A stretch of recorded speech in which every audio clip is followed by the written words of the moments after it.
बिस्मिल्लाहिर्रहमानिर्रहीम। शुरू अल्लाह का नाम लेके जो नहायत मेहरबान रहम करने वाला है। रब्बे ज़िदनी इल्मा, ए हमारे रब हमारे इल्म में इजाफ़ा फरमा। अस्सलामु अलैकुम डियर स्टूडेंट्स, उम्मीद है सब ठीक होंगे, खैरियत से होंगे।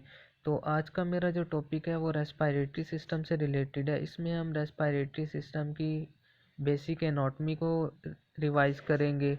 सेकंड पे उसकी डिसीज़ जो आती हैं उनको देखेंगे, और उसके बाद जो इसकी जो ड्रग्स है ट्रीटमेंट में जो यूज़ होती है उनको देखेंगे। तो मैं वीडियो का आगाज़ करूँगा। स्टार्ट में तो हम इतना रेस्पिरेटरी सिस्टम की एनाटॉमी देख लेते हैं।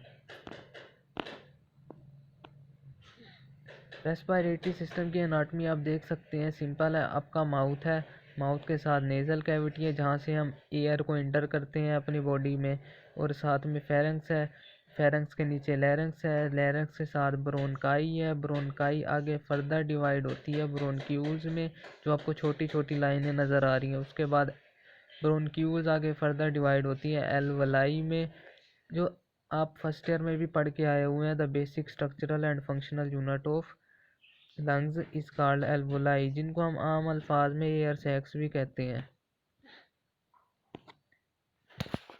अब मैं आपको दिखा देता हूँ सारा मैकेनिज्म होता क्या है।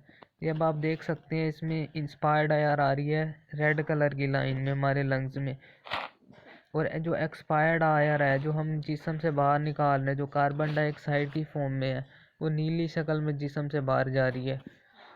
तो आप साथ देख सकते हैं लैरिंक्स है जिसको हम वॉइस बॉक्स कहते हैं, ट्रेकिया है पड़ा जिसको हम विंड पाइप भी कहते हैं। ये लेफ्ट लंग्स है, ये राइट लंग्स है। ये आगे आगे ट्रेकिया डिवाइड हो जाता है दो मेजर ब्रोनकाई में, जो आगे दो मेजर ब्रोनकाई आगे फर्दर डिवाइड हो रही है ब्रोनक्यूज में, जो आपको छोटी छोटी लाइनें नज़र आ रही हैं ब्लू कलर में, और वो आगे ब्लू कलर की जो लाइन है ये एक बड़ी करके बनाई हुई है, ये आप देख सकते हैं, जो कि एल्वलाई है। अब मैं आपको दिखा देता हूँ नॉर्मल बंदे की जो एल्वलाई है वो, और जो इन्फेक्टेड पर्सन है उसकी भी। ये है जी नॉर्मल पर्सन की एल्वोलाई। इसमें जिसका स्मूथ मसल्स है, ब्लड वेसल्स हैं, ल्यूमेन है, खाली स्पेस है, और म्यूकस लाइनिंग है। यानी इजीली रेड कलर में ऑक्सीजन अंदर आ रही है और इजीली ब्लू कलर में कार्बन डाइऑक्साइड जिस्म से बाहर जा रही है।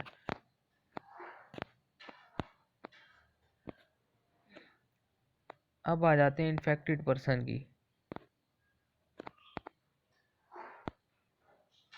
जो होता है इन्फेक्टेड पर्सन, आप देख सकते हैं ये इसका ये एल्वोलाई है, जिसको एयर सैक भी हम कहते हैं, हवा का खाना। आप इसमें देख सकते हैं इसके जो स्मूथ मसल्स हैं आपको रेड कलर में नज़र आ रहे होंगे, ये कॉन्ट्रैक्टेड हुए पड़े हैं ड्यू टू डिसीज़। जो उसके ब्लड वेसल्स हैं इनफिल्टर्ड हुए पड़े हैं बाय इम्यून सेल्स, ये आपको इम्यून सेल्स भरे हुए हैं इसके अंदर सारे। और डिक्रीज ल्यूमन डायमीटर, जो ल्यूमन का मतलब होता है अपना the space in a internal organ, जो इंटरनल ऑर्गन हमारे होते हैं उनके अंदर जो खाली जगह होती है उसको हम ल्यूमन कहते हैं। ये भी देख सकते हो आप कम हुई पड़ी है। इसके बाद आ जाती है इन्फ्लेमेशन एंड स्वेलिंग, जो इसकी जो अपना एयर सैक्स है, जो इसके हैं एयर सैक्स हैं वो भी सूजे पड़े हैं। एक्सेस म्यूकस, जो ल्यूमन है ल्यूमन के अंदर भी भारी मिकदार में म्यूकस भरा हुआ है।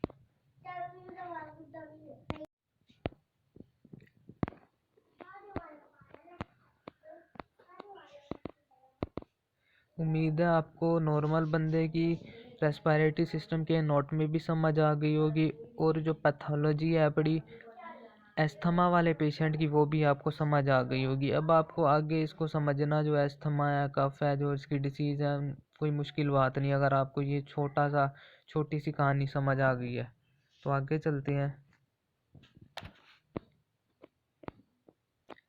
Respiratory system, first of all तो आपको रेस्पिरेशन की डेफिनेशन आना ज़रूरी है। The process in which take fresh oxygen from air and remove carbon dioxide from the body is called respiration. ऐसा अमल जिसमें आप हवा से ऑक्सीजन को जिस्म में लेते हैं और उसी मिकदार के बराबर कार्बन डाइऑक्साइड को जिस्म से बाहर फेंकते हैं, इज कॉल्ड रेस्पिरेशन।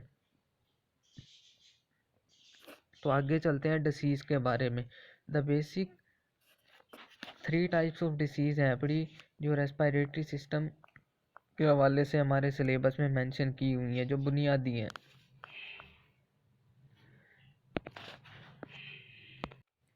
अब मैं आपको अस्थमा की थोड़ी सी कहानी बता देता हूँ ताकि आपका इंटरेस्ट डेवलप हो जाए पढ़ने में। जो यूनाइटेड स्टेट है ना, उसमें पर ईयर के हिसाब से 10 मिलियन पर्सन ऐसे हैं जो अस्थमा के पेशेंट बनते हैं, और उसमें से 2 मिलियन ऐसे हैं, यानी 10 मिलियन मतलब 1 करोड़, और 2 मिलियन मतलब 20 लाख बंदे ऐसे हैं जो कि हर साल इमरजेंसी रूम का विज़िट करते हैं हॉस्पिटलों में, और उन 20 लाख में से 5,000 बंदे की डेथ हो जाती है, मर जाते हैं। उसकी रीज़न आपको मैं बताता हूँ क्या है जी। यूनाइटेड स्टेट है, बहुत एडवांस कंट्री है, वहाँ पे स्मोकिंग हो गया, शराब हो गया, बहुत आम चीज़ है, और इस वजह से उनके लंग्स वगैरह जल्दी ख़राब हो जाते हैं। तो ये थी थोड़ी सी कहानी इसकी अस्थमा की। अब आते हैं जी, अस्थमा है क्या चीज़। Asthma is a inflammatory disease of the airways. जो अस्थमा है ना, इन्फ्लेमेटरी मतलब सोजिश की बीमारी है। इसमें जो आपके एयरवेज हैं, एयरवेज मतलब bronchioles, characterise by bronchoconstriction, जिसमें आपके जो एयरवेज हैं, एक तो वो सोजिश हो जाती है यानी सूज जाते हैं, जो मैं आपको पीछे डायग्राम में समझा के आया हुआ हूँ, और उसके बाद ब्रोंको कंस्ट्रिक्शन हो जाती है, जो कि ब्रोंक्यूल सिकुड़ जाती हैं, वो भी आप डायग्राम में देख के आए हुए हैं। जो ल्यूमन है, ल्यूमन के अंदर अपना म्यूकस भर जाता है, काजिंग शॉर्टनेस ऑफ ब्रेथ। उसके नतीजे में होता है क्या, आपको सांस लेने में मुश्किल आती है, कफ होती है, खांसी होती है, चेस्ट टाइटनेस, सीना टाइट हो जाता है, विजिंग होती है, विजिंग मतलब खरखराहट के साथ सांस आती है बंदे की, एंड रैपिड रेस्पिरेशन, और इंसान लंबे लंबे सांस लेता है इसमें तेज़ी से। अब आते हैं क्लासिफिकेशन के ऊपर, classification of drugs use to treat asthma. Number 1 पे आ जाती है बीटा 2 एड्रीनर्जिक एगोनिस्ट। अब आप एड्रीनर्जिक सिस्टम सारा पीछे पढ़ के आए हुए हैं, जो कि एड्रीनर्जिक मतलब जो सिंपैथेटिक सिस्टम के न्यूरोट्रांसमीटर होते हैं, ये वो हैं पढ़ी।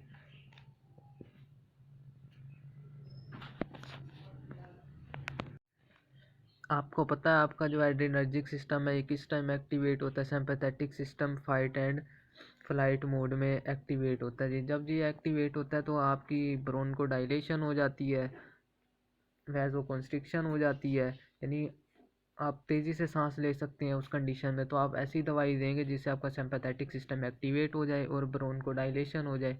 ये अस्थमा में क्या होता है, पेशेंट की ब्रोनक्यूल्स सुकड़ी पड़ी होती हैं, उसको आप डायलेट कर देते हैं, जिसमें पहली ड्रग आ जाती है साल्बुटामोल। फिर सेकंड क्लास आ जाती है कोर्टिकोस्टेरॉइड की। कोर्टिकोस्टेरॉइड ऐसी मेडिसिन होती हैं जो जिस्म के अंदर इन्फ्लेमेटरी रिएक्शन को डिक्रीज करती हैं। अब अस्थमा पढ़ के आ रहे हैं पीछे, इन्फ्लेमेटरी डिसीज़ है बड़ी, और इन्फ्लेमेशन की वजह से ही होता है ब्रोनक्यूल्स की। जिसमें पहली ड्रग आ जाती है बैक्लोमेथासोन, सेकंड आ जाती है हाइड्रोकोर्टिसोन, ठीक है जी। आगे आगे थर्ड क्लास आ जाती है लिकोट्राइन इनहिबिटर्स। अब आप लिकोट्राइन भी आप पीछे पढ़ के आए हुए हैं फर्स्ट ईयर में, आपको इसके लिए फार्माकोग्नोजी में एलर्जी का मैकेनिज्म रिवाइज करना पड़ेगा। आपकी बॉडी है, बॉडी के अंदर होते हैं मास्ट सेल, जब वो due to any reaction burst करते हैं तो उसके नतीजे में वो डिफरेंट टाइप के केमिकल मेडिएटर रिलीज करते हैं, जिसमें ब्रेडिकाइन आ जाता है, इंटरल्यूकिन 1, इंटरल्यूकिन 2, प्रोस्टाग्लैंडिन वगैरह वगैरह। तो जब आपका ये चीज़ें रिलीज़ हो जाती हैं तो इन्फ्लेमेटरी मेडिएटर हैं बेसिकली ये।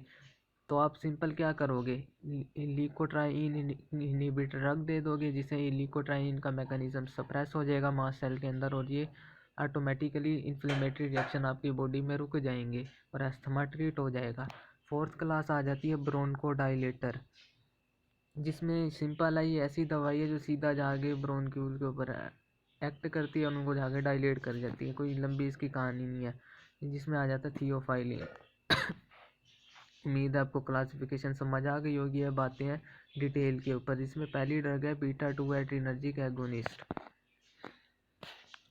वो कहता है जी it is a beta 2 adrenergic drug used as bronchodilator. ये बीटा 2 एड्रीनर्जिक ड्रग है जो जाके सिंपैथेटिक सिस्टम को एक्टिवेट करेगी, जिसे ब्रोनक्यू डायलेट कर जाएंगी और आपका अस्थमा ट्रीट हो जाएगा। अब आ जाती है इसकी फार्माकोकाइनेटिक्स। कहता है जी this drug is taken orally well absorb and distributed in the body. इस दवाई को आप मुंह के ज़रिए लेते हैं, जिस्म के अंदर मुकम्मल तौर पर एब्जॉर्ब हो जाती है, completely metabolise through the liver, जिगर के ज़रिए ये मेटाबलाइज हो जाती है, and eliminated through the urine, और पेशाब के रास्ते खारिज हो जाती है। अब आ जाते हैं जी आगे pharmacodynamics, mode of action, what does drug do the body. Beta 2 receptors are present on our bronchioles. अब आपको पता है अब जिस्म के अंदर हमारे 3 टाइप के रिसेप्टर्स होते हैं, बीटा 1, बीटा 2 एंड बीटा 3। जो बीटा 1 है वो हमारे हार्ट के ऊपर होते थे, और जो बीटा 2 है वो हमारे लंग्स के ऊपर है। Beta 2 receptor are present on our bronchioles, ये हमारे ब्रोनक्यूल्स के ऊपर प्रेजेंट होते हैं। Activation of beta 2 receptor cause activation of sympathetic system. अब सिंपल सा देखो गेम है, बड़ी बीट टू रिसेप्टर जब एक्टिवेट होंगे तो इसके नतीजा में आपका सिंपैथेटिक सिस्टम एक्टिवेट हो जाएगा, विच प्रोड्यूस ब्रोंकोडाइलेशन। उसका नतीजा में आपके ब्रोंक्यूल डायलेट कर जाएंगे और एस्थमा ट्रीट हो जाएगा। यूज़ क्या है, it is use to treat asthma. ADRs इसके एडवर्स ड्रग रिएक्शन क्या आ सकते हैं, हाइपरटेंशन, इसमें आपका ब्लड प्रेशर बढ़ सकता है, टैकीकार्डिया, आपका दिल की धड़कन बढ़ सकती है, हार्ट रेट इंक्रीज़ कर जाएगा, CNS स्टिमुलेशन, आपका जो सेंट्रल नर्वस सिस्टम है वो ओवर एक्टिव भी हो सकता है, आप गुस्से की हालत में भी जा सकते हैं, चिड़चिड़ापन वगैरह आ सकता है आपको। हाइपरग्लाइसीमिया, हाइपरग्लाइसीमिया मुराद ग्लूकोज का जो लेवल है जिस्म के अंदर हैवी हो जाएगा, और ये हाईली कॉन्ट्राइंडिकेटेड है डायबिटिक पेशेंट, यानी शुगर वाले बंदे को हम ये दवाई बिल्कुल नहीं दे सकते, उससे उसकी शुगर लेवल, वो तो पहले ऑलरेडी डायबिटिक पेशेंट है, इससे उसका शुगर लेवल मज़ीद हाई कर जाएगा। ये बहुत इंपॉर्टेंट ADR है पड़ा इसका, हाइपरग्लाइसीमिया। नेक्स्ट क्लास आ जाती है कोर्टिकोस्टेरॉइड्स की। Corticosteroids are inflammatory drugs that reduce inflammatory reaction in the body and helps to treat asthma। Corticosteroid देखें सिंपल है, हमारे जो लंग्स किडनी है, किडनी के ऊपर एक ग्लैंड लगा होता है जिसको हम एड्रीनल ग्लैंड कहते हैं। उसके 2 पार्ट्स होते हैं, एक है एड्रीनल कोर्टेक्स और एक है एड्रीनल मेडुला। एड्रीनल कोर्टेक्स वो एड्रीनल ग्लैंड का बाहर वाला हिस्सा होता है, और जो एड्रीनल मेडुला है वो एड्रीनल ग्लैंड का अंदर वाला हिस्सा होता है। और ये दोनों ही मुख्तलिफ तरह के केमिकल्स रिलीज़ करते हैं, हार्मोन रिलीज़ करते हैं। जो एड्रीनल मेडुला है अंदर वाला हिस्सा वो एपिनेफ्रिन और नोर एपिनेफ्रिन रिलीज़ करता है, जो कि हमारे पैरासिम्पैथेटिक सिस्टम के न्यूरोट्रांसमीटर्स हैं, जबकि जो एड्रीनल कोर्टेक्स है वो स्टीरॉइड्स, कोर्टिकोस्टेरॉइड्स हार्मोन रिलीज़ करता है, जो कि इन्फ्लेमेशन को डिक्रीज़ करने में काफ़ी हेल्पफुल होते हैं। सम टाइम होता है ऐसे है, हमारा जो किडनी है ड्यू टू पैथोलॉजिकल कंडीशन, बीमारी वगैरह की वजह से, कोई और वजह से ये एड्रीनल कोर्टिकोस्टेरॉइड नहीं प्रोड्यूस कर पा रहा होता, जो हमारी बॉडी की नॉर्मल मिकदार में ज़रूरत होती है। तो उसके नतीजा में हम क्या देते हैं, उसके हल के लिए हम आर्टिफिशियल कोर्टिकोस्टेरॉइड जिसे हमें दे देते हैं दवाई की शक्ल में, तो ये भी जाके उसकी कमी को पूरा कर देते हैं और मसला हल हो जाता है। तो अब आते हैं जी इसकी डेफिनेशन के ऊपर। कहता है corticosteroid are inflammatory drugs that reduce inflammatory reaction in the body and helps to treat asthma. Corticosteroid जाके हमारी बॉडी के अंदर जितने भी इन्फ्लेमेटरी रिएक्शन होते हैं उनको जाके रिड्यूस कर देते हैं, कम कर देते हैं। उसके नतीजे में एस्थमा भी बीच में इन्फ्लेमेटरी डिसीज़ है, ये भी ट्रीट हो जाएगी। काइनेटिक्स इसकी सिंपल है, जिसमें आप सल्बूटामोल के पीछे आप देख सकते हैं, नहीं आप इसको ओरल लेंगे, मेटाबलाइज हो जाएगी लीवर के ज़रिए और एलिमिनेट हो जाएगी यूरिन के ज़रिए। पेपर में आपने ऐसे नहीं लिखना, आपने पेपर में प्रॉपर ही लिखना है। फार्माकोडायनेमिक्स आ जाती है, मोड ऑफ एक्शन इसका। Corticosteroid are release from adrenal cortex and adrenal gland of adrenal gland. Corticosteroid release होता है एड्रीनल कोर्टेक्स से एड्रीनल ग्लैंड्स के, and help to decrease inflammatory reaction in the body, और ये मददगार साबित होता है काफ़ी जिस्म के अंदर इन्फ्लेमेटरी रिएक्शन को कम करने के लिए। Therefore it is used in the treatment of asthma, इसलिए हम इसको अस्थमा के इलाज में इस्तेमाल करते हैं। अब इसका यूज़ क्या है जी, use to treat acute, moderate and severe asthma. इसको हम एक्यूट से लेके मॉडरेट हो गया, सवेयर हो गया, हर तरह के अस्थमा में यूज़ कर सकते हैं। अब आपने इमरजेंसी के उसमें देखा होगा, जब पेशेंट एंड कंडीशन में होता है, डाई की हालत में होता है, यानी अपने बिस्तर मर्ग पे होता है, तो डॉक्टर क्या करते हैं उसको, डॉक्टर उसको कॉर्टिकोस्टेरॉइड का इंजेक्शन लगा देते हैं, क्यों ना कि उसकी बॉडी में हो रहे होते हैं मुख्तलिफ तरह के इन्फ्लेमेटरी रिएक्शंस। और जब पहले भी वो मरने की हालत में, तो डॉक्टर आखिरी तजर्बा लड़ाते हैं, उसको कॉर्टिकोस्टेरॉइड का इंजेक्शन देते हैं, और ये सोच कर के अगर इसकी बॉडी में कहीं इन्फ्लेमेटरी रिएक्शन हो रहे हैं जिसकी वजह से इसकी डेथ हो रही है कॉर्टिकोस्टेरॉइड देने से इसके वो रिएक्शन रुक जाएंगे और वो बच जाएगा। तो अब आ जाते हैं इसके एडीआरस के ऊपर।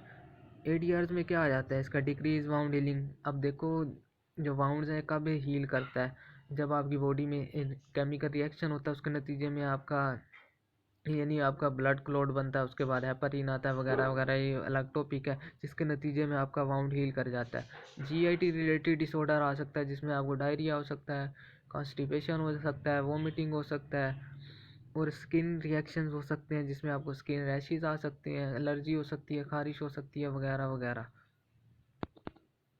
होप्स उम्मीद है आपको अस्थमा समझ आया होगा। इंशाल्लाह मैं नेक्स्ट वीडियो कफ के ऊपर बनाऊंगा। अल्लाह हाफिज़, अस्सलामु अलैकुम। अगर कोई बात समझ ना आई हो तो आप पूछ सकते हैं मेरे से कमेंट सेक्शन में।